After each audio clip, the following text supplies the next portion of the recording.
Zara was a young girl who lived in the city of Taiz, in the southwest of Yemen.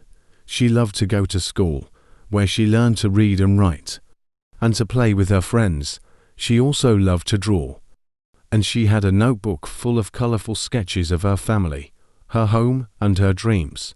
But Zara's life changed drastically in 2015. When the civil war broke out in Yemen, the war was between the Houthi rebels, who were Shia Muslims with links to Iran, and the government forces, who were Sunni Muslims backed by a Saudi-led coalition. The Houthis had taken over the capital, Zara, and other parts of the country, and the government had fled to the southern city of Aden. Taiz was caught in the middle of the fighting and became a battleground for both sides.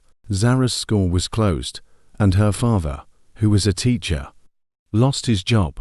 Her mother, who was a nurse, had to work long hours at the hospital, where she treated the wounded and the sick. Zara and her younger brother, Omar, had to stay at home, where they were often hungry and scared. They could hear the sound of gunshots, explosions, and airstrikes, and they saw the smoke and fire in the sky. They also saw the bodies of people and animals on the streets, and the rubble of buildings and houses. Zara tried to be brave and to comfort her brother. She told him stories, sang him songs, and drew him pictures. She also prayed to God and asked him to end the war and to protect her family and friends. She wondered why the people were fighting and why they hated each other. She wished they could all live in peace and harmony, like they used to. One day, Zara's mother came home with a sad and tired face.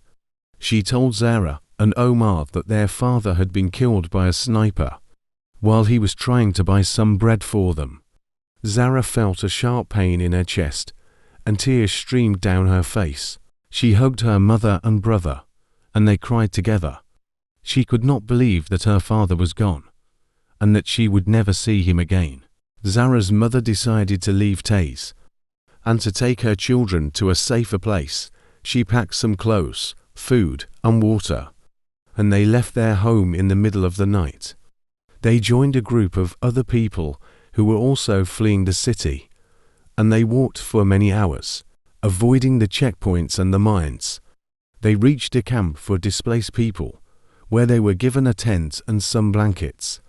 Zara's mother hoped to find a way to reach Aden, where her sister lived, and where the government had established a temporary capital.